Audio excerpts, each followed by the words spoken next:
want to start by stating a poem of my favorite poet Farjana White Shan, and she says that কাদের তুমি বোকা বানাও ঝলমলিয়ে খুব হেসে বোকার মতো একলা কাঁদো নিজের ঘরে ফের এসে ভিতর বাহির এক করে দাও এখন কিছু ঝড় আসুক মিথ্যে করে হাসার থেকে কেউ কোনোদিন নাই আসুক Good evening ladies and gentlemen, my name is Devapratim Pattanak and today I'll be speaking in the favor of period leave as a progressive move. So first of all, we all know that we are living in a modern civilization and we often claim ourselves as modern or progressive, but often we do not act accordingly. So this whole debate again got sparked or gained the national interest when the Member of Parliament from Arunachal Pradesh, Ninang Ering, moved a private member's bill that called the Menstruation Benefit Bill in the year 2017. So now, in the whole debate scenario, people started arguing that this is a discriminatory move. Why? Because Article 15 Clause 1 says the state cannot discriminate on the basis of gender. But for all of them, I just want to say that the same Constitution and the same Article 15 Clause 3 says that state can make provisions and make separate laws to protect women and children. And what is discrimination? Discrimination is something unfavorable distinction.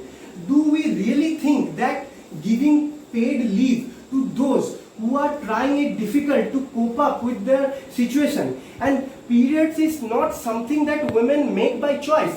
This is because of the virtue of their biological orientation.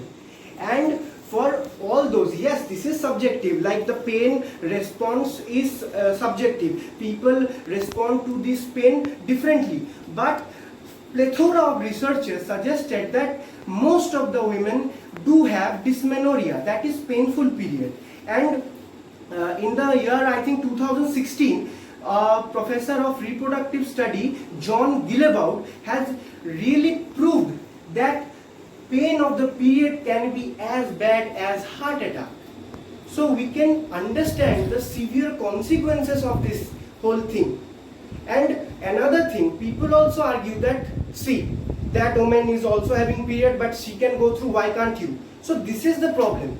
We cannot differentiate between two different women and we cannot discredit someone's argument on the basis of achievement of other.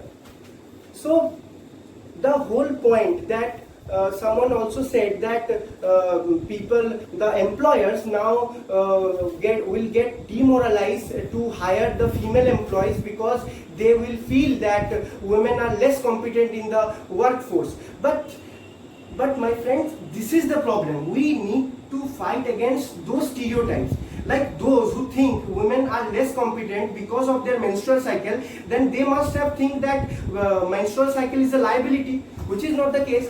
Like deep down our hearts, we all still are paddling up all these stereotypes, the patriarchal stereotypes, the misogynist stereotypes. So we need to fight against those. Like I just want to give some statistics. Like National Family Health Survey report of 2014-15 has clearly said that only roughly 36% of the total menstrual women do use the sanitary pads. And another study named Spot On by the NGO named Dasra also said that 23 million girl child left out of school due to lack of the menstrual hygiene management skills. So we can understand that this whole thing, this whole normal thing is somewhere taboo in our society. So we need to speak up against all these stereotypes and we need to normalize these things. And in order to do that, we do need such kind of policies, the leave. Yes, this can be voluntarily, like if someone is not willing to take the leave, then she cannot take the leave. But we cannot discredit someone who is arguing for this leave. And another important thing, I just want to conclude by saying the employers who think that efficiency of their employees will not be up to the mark if they engage female in the workforce. I would like to give example of what Amartya Sen's one famous quote, that growth without investment in human development is unsustainable and unethical.